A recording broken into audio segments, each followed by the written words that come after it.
Hello friends, आज की इस वीडियो में हम लोग सीखेंगे फिल्टर फंक्शन के बारे में एक्सेल के अंदर, जहां हम लोग बेसिक सिंटैक्स से लेके 10 अलग अलग तरह के एग्जांपल्स को भी देखेंगे ताकि इस पर्टिकुलर फंक्शन का A to Z कॉन्सेप्ट एक ही वीडियो में क्लियर हो जाए।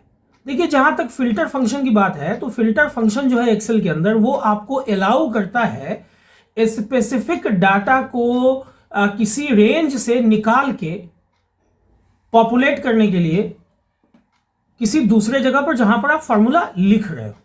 और ये जो है एक एरे फंक्शन है, मतलब कि ये रिटर्न करता है एरे ऑफ वैल्यूज, मतलब मल्टीपल वैल्यूज। जहां तक सिंटैक्स की बात है तो फिल्टर फंक्शन में टोटली 3 आर्गुमेंट, मतलब कि 3 पैरामीटर पास होते हैं। जहां पहला पैरामीटर है एरे, जैसा कि आप देख पा रहे होंगे स्क्रीन के ऊपर। ये ओरिजिनल डाटा है, ये वो रेंज है जहां से आपको वो डेटा को फिल्टर आउट करना है। उसके बाद सेकेंड पैरामीटर जो है वो है इंक्लूड। ये वो कंडीशन है, सिंगल कंडीशन भी हो सकता है या फिर मल्टीपल कंडीशन भी हो सकता है, जिसको अप्लाई करना है डाटा को फिल्टर आउट करने के लिए।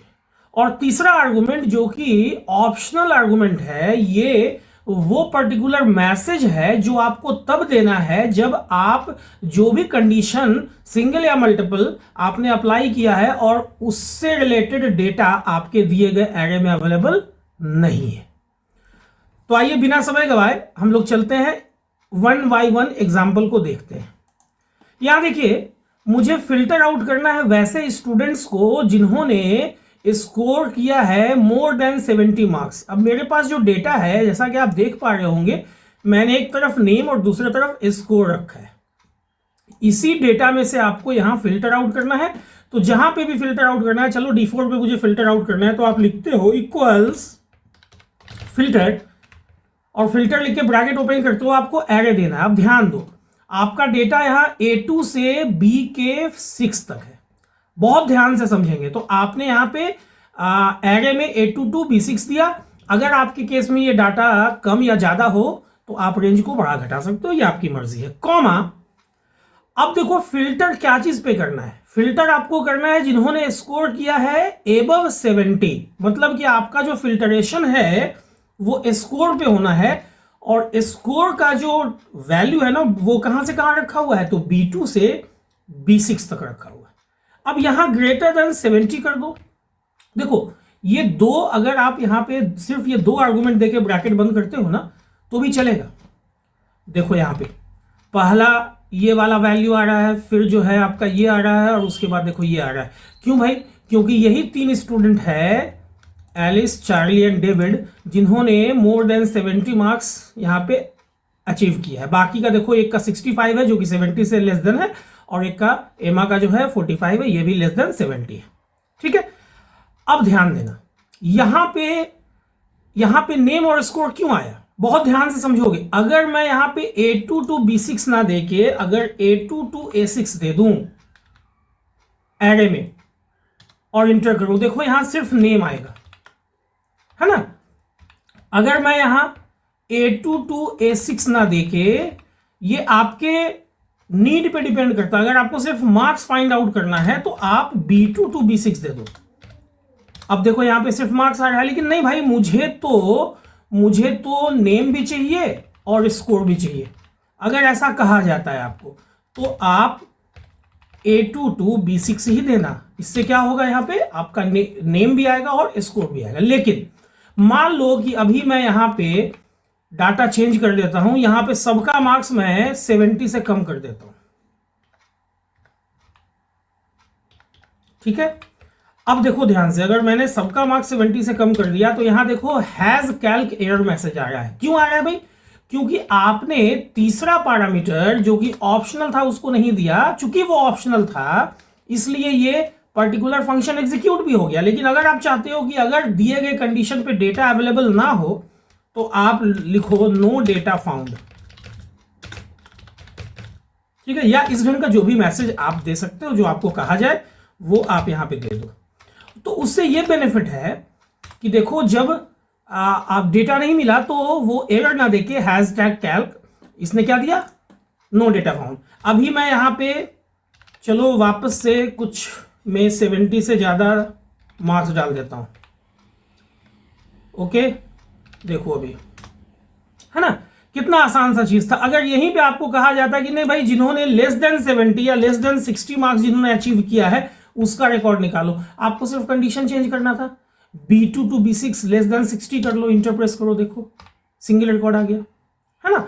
तो इस ढंग से ये रहा आपका बेसिक। देखो यहाँ पे हम लोग 10 एग्जाम्पल को सीखेंगे 1 by 1, और जैसे जैसे एग्जाम्पल नंबर 10 की तरफ बढ़ेंगे ना, सबसे टफ एग्जाम्पल हो जाएगा। और कोई भी एग्जाम्पल जो है वो बिना मतलब का नहीं मैंने यहाँ पे रखा है, सारे एग्जाम्पल्स को मैंने छाट के इस ढंग से रखा है जो आपको डेली लाइफ में आपके लिए यूजफुल हो, है ना। तो वीडियो के लास्ट तक बने रहेंगे, किसी भी पार्ट को स्किप नहीं करेंगे। अब देखो एग्जाम्पल नंबर 2 के ऊपर बढ़ते हैं। देखो यहाँ पे मेरे पास डेटा जो है ना वो रीजन वाइज सेल्स का डेटा है। कुछ सेल्स नॉर्थ में हुआ है, कुछ साउथ में हुआ है, कुछ ईस्ट में हुआ, हो सकता है कुछ वेस्ट में भी हुआ हो। आपको निकालना है वैसे सेल्स डाटा को जिसका रीजन जो है वो नॉर्थ है, एक स्पेसिफिक रीजन का, है ना। तो आप क्या लिखोगे, equals filter bracket open, array में आप A2 से B के 5 तक डाल देते हो, चूंकि आपका डेटा यहीं से यहीं तक है, A2 से B5 है, कॉमा इंक्लूड, यहाँ पे इंक्लूड सेक्शन में आप डालते हो ये सेल का रेंज जो कि B2 से, नहीं सेल का रेंज नहीं डालना है यहाँ पे। देखो आपको फिल्टर आउट अमाउंट पे थोड़ी करना है, आपको तो रीजन पे करना है। तो आप यहां लिखते हो A2 टू A5 इक्वल्स, और यहां पे नॉर्थ डाल दो, और इसके बाद यहां लिख दो अगर नहीं मिले नो डेटा एग्जिस्ट, ऐसा लिख सकते हो, ब्रैकेट बंद।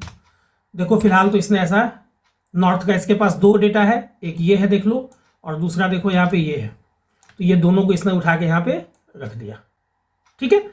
तो इस ढंग से हम लोगों ने इस सेकेंड एग्जाम्पल को भी देख लिया। अब चलो बढ़ते हैं एग्जाम्पल नंबर 3 के ऊपर। देखो यहाँ पे मेरे पास डेटा में इंप्लॉय है और उसकी सैलरी है, और आपको कहा जाता है कि आपको फिल्टर आउट करना है इस डेटा में से वैसे इंप्लॉइज का लिस्ट जिसकी सैलरी जो है ना वो 50,000 से ऊपर है। तो आप क्या लिखोगे, equals filter bracket open, data इस केस में आपका A2 से B के 5 तक है, तो एरे में आपने A2 कोलोन B5 दिया। इंक्लूड सेक्शन में आप दोगे B2 से B5, चूंकि आपको सैलरी पे ही कंडीशन अप्लाई करना है for the purpose of filtration, और यहां ग्रेटर देन कितना है भाई, तो 50,000 है, या जो भी आपको कहा जाए। अगर नहीं मिले तो आप यहां लिख दो no record exist, okay, enter. अब देखो यहां पे सोहन की सैलरी जो है, ये सोहन की सैलरी देखो यहाँ पे 50,000 से ऊपर है, और रोहन की सैलरी 50,000 से ऊपर है, तो ये दोनों यहाँ पे फिल्टर आउट हो गया, आ गया, बाकी नहीं आया। आप लेस देन करके देखोगे तो लेस देन, जैसे यहाँ पे अगर मैं लेस देन 55,000 कर दूं तो वो लेस देन 55,000 वाला निकाल के दे देगा, है ना। चलो बढ़ते हैं अपने अगले एग्जाम्पल नंबर 4 के ऊपर। देखो एग्जाम्पल नंबर 4 में मेरे पास एक तरफ प्रोडक्ट का लिस्ट है और स्टॉक इन हैंड है। आपको कहा जाता है फिल्टर करो वैसे प्रोडक्ट को जो स्टॉक में अवेलेबल है। अब स्टॉक में अवेलेबल का मतलब क्या हुआ कि जिसका स्टॉक का वैल्यू, स्टॉक कॉलम का वैल्यू ग्रेटर देन 0 है ना। तो आप लिखते हो इक्वल्स फिल्टर ब्रैकेट ओपन, और यहां पे एरे आपका डाटा कहां से कहां तक है, A2 से B के 4 तक है, ज्यादा कम होगा तो आप लोग एडजस्ट कर लेना, कॉमा फिल्टर अप्लाई करना है मुझे स्टॉक के ऊपर, तो ये मेरा हो गया B2 से B4, और यहां मैं कंडीशन में लिखता हूं ग्रेटर देन 0, और अगर यहां ऐसा ना मिले तो आप मैसेज दे दो आउट ऑफ स्टॉक, ठीक है। अब देखो इंटर प्रेस करो। अभी फिलहाल मेरे पास 2 आइटम ऐसे हैं, एक लैपटॉप और एक टैबलेट जो कि 0 पीस से ज्यादा है। मान लो मैंने लैपटॉप को भी 0 कर दिया, तो देखो लैपटॉप यहां फिल्टर से हट गया, है ना। अगर मैंने टैबलेट को भी 0 कर दिया तो मैसेज आ जाएगा, देख लो आउट ऑफ स्टॉक। और मान लो मैंने फोन को कर दिया 120 पीस, तो सिर्फ फोन का लिस्ट आ रहा है। कितना आसान है ना। चलो बढ़ते हैं अगले एग्जांपल के ऊपर, एग्जांपल नंबर 5 के ऊपर। देखो एग्जांपल नंबर 5 में मेरे पास एक तरफ कस्टमर का लिस्ट है और दूसरे तरफ कितने आइटम्स को उसने परचेज किया है वो है। आपको फिल्टर आउट करना है वैसे कस्टमर्स को जिसने मोर देन 3 आइटम्स परचेज किया है। कितना आसान है, देखो इक्वल्स फिल्टर, एरे डेटा आपका A2 से B के 5 तक है, कॉमा यहां पे B2 से B5 आपका हो गया इंक्लूड सेक्शन। यहीं पर आपको लगाना है कि भैया यहां देख लो कि ग्रेटर देन 3 कौन कौन सा है।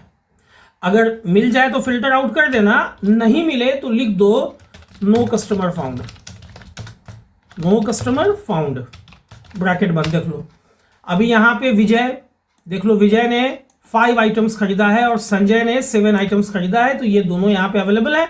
बाकी ने 2 या 1 खरीदा है आइटम जो कि 3 से कम है, तो वो यहाँ पे नहीं आया है। ठीक है, चलो बढ़ते हैं अगले एग्जाम्पल नंबर 6 के ऊपर। देखो यहाँ पे आपके पास 3 कॉलम में डेटा अवेलेबल है। पहला कॉलम में ऑर्डर आईडी है, किस मंथ का वो परचेज है वो है, और कितने अमाउंट का है वो तीसरे कॉलम में। आपको फिल्टर आउट करना है वैसे ऑर्डर्स को विथ मंथ एंड अमाउंट मान लो, आज जिन्होंने जनवरी में परचेज किया है, तो आप यहां लिखते हो इक्वल्स फिल्टर ब्रैकेट ओपन।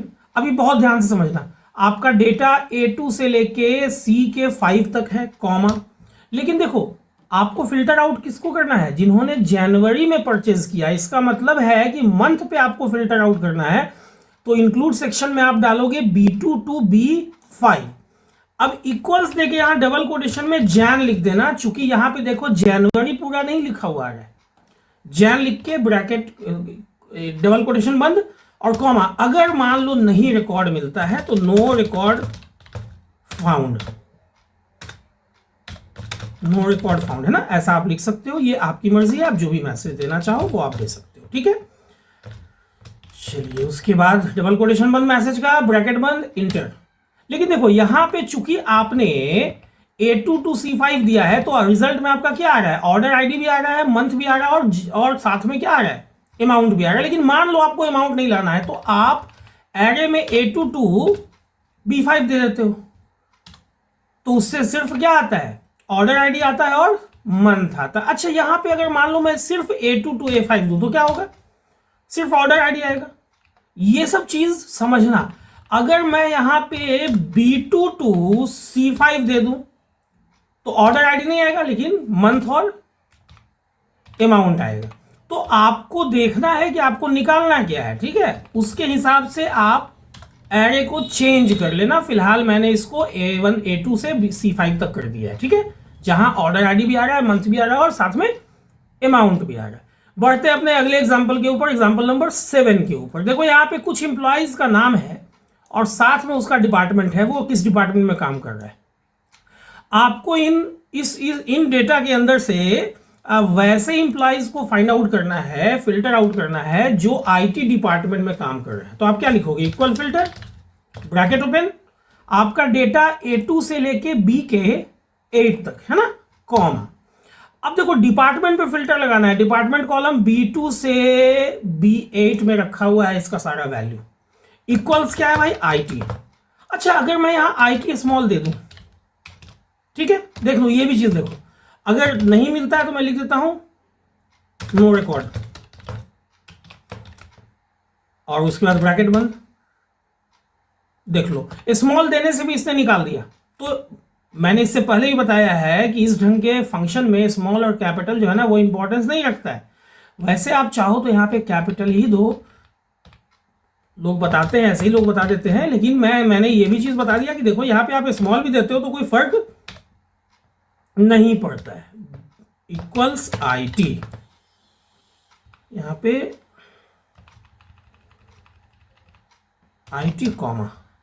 ठीक है, देखो सब चीज यहाँ पे A2 से B8 है और ये भी तो आपका B8 है ना, B2 से क्या है B8 है, रेंज चेंज हो गया। तो चलो ये भी चीज निकल गया। उम्मीद करता हूं अभी तक वीडियो आप लोगों को पसंद आ रही होगी। थोड़ा सा और ध्यान दें, 7वां एग्जाम्पल तक हो गया। चलिए बढ़ते हैं अपने अगले एग्जाम्पल के ऊपर। अब एग्जाम्पल थोड़ा टफ होने जा रहा है। देखो एग्जाम्पल नंबर 8, आपके पास कुछ ट्रांजेक्शन आईडीज हैं और हर एक आईडी के अगेंस्ट कितने अमाउंट का ट्रांजेक्शन हुआ है वो आपके पास है।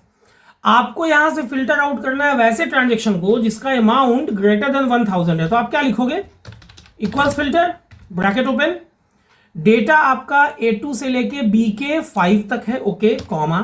चूंकि फिल्टर लगाना है अमाउंट के ऊपर तो इंक्लूड सेक्शन में आप B2 से B5 दोगे।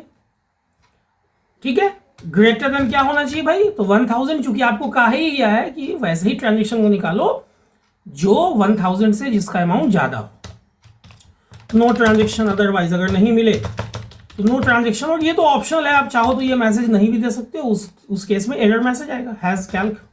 देख लो यहाँ पे ये एक रिकॉर्ड मिला जो 1000 से ज़्यादा है, दूसरा रिकॉर्ड ये है, और देखो यही दो रिकॉर्ड यहाँ पे फिल्टर आउट होके आया है, सिंपल है। अब बढ़ते हैं एग्जाम्पल नंबर 9 के ऊपर, बहुत ध्यान से समझना। आप यहाँ पे कुछ प्रोडक्ट का नाम रखा हुआ है और यहाँ पे उसका प्राइस है, ठीक है, मान लो ये प्राइस डॉलर में है। अब आपको फिल्टर करना है वैसे प्रोडक्ट को जो कंटेन कर रहा है लैपटॉप इन देयर नेम। अब प्रॉब्लम क्या है ना, बहुत ध्यान से समझना। अब लैपटॉप यहाँ है, लैपटॉप एक ऐसे नहीं लिखा हुआ है, डेल लैपटॉप भी है, एचपी लैपटॉप भी है, हो सकता है कि आगे चल के यहाँ पे सैमसंग लैपटॉप भी आ जाए, है ना, एप्पल लैपटॉप भी आ जाए। तो बहुत ध्यान से समझेंगे। देखो सबसे पहले हम लोग को समझना होगा, एक फंक्शन है सर्च। मान लो हम लोग सर्च को यूज करते हैं, बहुत ध्यान समझना, मैं बिल्कुल बेसिक से बता रहा हूं। अगर मैं यहां पे लैपटॉप को सर्च करता हूं, कॉमा, कहां से कहां तक भाई, तो अपना डेटा A2 से A5 तक है, इसी में सर्च करना है, ठीक। अगर मैं ऐसा करके इंटर प्रेस करता हूं तो देखो जहां जहां पे लैपटॉप है ना, तो उसका पोजीशन आ गया। देखो ये A2 में लैपटॉप है, कैवे पोजीशन पर है, 1 2 3 4 स्पेस 5 और L6 है, लैपटॉप मिला, छठा पोजीशन दे दिया। HP लैपटॉप भी है, यहां पे 1 2 स्पेस 3 4 दे दिया, लेकिन बाकियों में लैपटॉप नहीं है, तो देखो नहीं दिया है। ओके, अब ध्यान देना, मतलब अगर ये जो इस फंक्शन को मैं ऐसे यूज करता हूं सर्च फंक्शन को रेंज के साथ, तो जहां जहां पे लैपटॉप मिलता है, लैपटॉप के L का जो पोजीशन है ये उसको क्या करता है, रिटर्न कर देता है। अगर मैं यहां पे इज नंबर यूज करूं साथ में कि भाई इज नंबर, मतलब कोई नंबर आ रहा है, तो जहां जहां पे नंबर आ रहा होगा जैसे 6 या 4, वहां वहां पे ये ट्रू दे देगा, बाकी जगहों पर ये फॉल्स दे देगा। देखो तो ये दो जगह पे नंबर आ रहा था ना, एक जगह 6 आ रहा था, एक जगह 4 आ रहा था, बाकी जगह तो नंबर नहीं आ रहा था, हैज वैल्यू आ रहा था। तो जहां जहां पे नंबर आ रहा था वहां वहां पे क्या आ रहा है, फॉल्स आ रहा है। तो अब मुझे इसी में यूज करना है फिल्टर फंक्शन, बहुत ध्यान से समझना, फिल्टर। ओके, अब फिल्टर में आपका डेटा कहां से रखा हुआ है भाई, तो आपका डेटा A2 से B5 में रखा हुआ है। ओके, कॉमा इज नंबर, देखो इतना ही लिख दो, कोई दिक्कत नहीं है, इंटर प्रेस कर दो, तो आपको देखो ये मिल गया। अब यहां पे क्या है कि देखो डेल लैपटॉप आ गया ना, HP लैपटॉप आ गया, ठीक। यहां पे अब मैंने एक पैरामीटर नहीं दिया है, आप चाहो तो यहां पे कॉमा देके लिख सकते हो, no record found, no record found या एग्जिस्ट, जो भी आप देना चाहते हो। अब ये देखो, अभी मान लो कि मैं यहाँ पे ये सैमसंग टैबलेट है, अगर मैं इसको सैमसंग का लैपटॉप कर दूं मान लो, तो देखो यहाँ पे सैमसंग लैपटॉप भी आ गया ना। और मान लो ये HP का लैपटॉप नहीं था, मैं इसको HP का मैकबुक कर दूं, देखो ये हट जाएगा, है ना। तो इस ढंग से ये चेंज खुद से अप्लाई हो जाएगा। बड़ा अच्छा एग्जाम्पल है ये, बहुत ध्यान से इसका स्क्रीनशॉट ले लेना। और इसको कैसे प्रैक्टिस करना, पहले सर्च का प्रैक्टिस कर लेना है, सर्च को पहले जान लेना है, फिर उसके साथ इस नंबर लगा लेना है, और तब जाके फिल्टर लगाना है। देखो बहुत अच्छा सा एग्जाम्पल है, अक्सर ये इंटरव्यू वगैरह में पूछा जाता है, ठीक है। चलो बढ़ते हैं अपने अगले एग्जाम्पल, लास्ट एग्जाम्पल के ऊपर, एग्जाम्पल नंबर 10। देखो यहाँ पे आपके पास नेम है स्टूडेंट का, और उन्होंने जो भी स्कोर किया है एग्जामिनेशन में वो रखा हुआ है। अब आपको फिल्टर आउट करना है वैसे स्टूडेंट्स को जिसका स्कोर 60 से 80 के बीच में, क्या है भाई, ग्रेटर देन इक्वल टू 60 है and less than equal to 80 है। अब ये दो कंडीशन है, तो बहुत सिंपल सा यूज है। देखो आप लिखोगे इक्वल्स फिल्टर, डेटा आपका A2 से B6 है, और ध्यान देना पहला कंडीशन ब्रैकेट में लिख देना कि B2 टू B6 स्कोर का रेंज आप दे रहे हो is greater than equal to 60 into, और दूसरा कंडीशन लिखोगे B2 to B6 is less than equals 80। अगर ये दोनों कंडीशन मैच कर रहा है, बीच में एस्ट्रिक ही डालना, ठीक है। अगर ये दोनों कंडीशन मैच करना है तो फिल्टर आउट कर दो, नहीं तो लिखो नो स्टूडेंट्स फाउंड, इंटर। देखो यहां पे 60 और 80 के बीच में एक तो B है, B स्टूडेंट है, और दूसरा 60 से 80 के बीच में C है, बाकी नहीं है। या तो बाकी जो है वो 80 से ज्यादा है, या फिर बाकी जो है वो 60 से कम है। अब सपोज ये जो 85 है, मैं इसको एग्जैक्ट 80 कर देता हूं, देखो तो पॉपुलेट हो गया, यहां पे भी आ गया ना ये, ठीक है। तो इस तरह से आज के इस वीडियो में हम लोगों ने सीखा फिल्टर फंक्शन के बारे में from basic to advanced with 10 best examples, जो अक्सर आपको इंटरव्यू में ये पूछे जाते हैं। तो उम्मीद करता हूं ये वीडियो आप लोगों को इन्फॉर्मेटिव लगी होगी, अच्छी लगी होगी। अगर वीडियो इन्फॉर्मेटिव लगी हो, अच्छी लगी हो, तो वीडियो को लाइक और शेयर करना ना भूलें, ताकि और लोगों को भी फायदा हो। अगर चैनल पे नए आए हैं और इस ढंग का वीडियो पसंद करते हैं तो चैनल को सब्सक्राइब कर दें, बेल बटन को हिट करना ना भूलें, ताकि जो भी वीडियो मैं अपलोड करूं या लाइव क्लासेस में जो दूं उसका नोटिफिकेशन आपसे मिस ना हो, ताकि वीडियो भी मिस ना हो और लाइव क्लासेस भी जब मैं देता हूं तो वो भी मिस ना हो। वीडियो के अंत तक बने रहने के लिए आप लोगों का बहुत बहुत धन्यवाद, शुक्रिया, थैंक्स अ लॉट।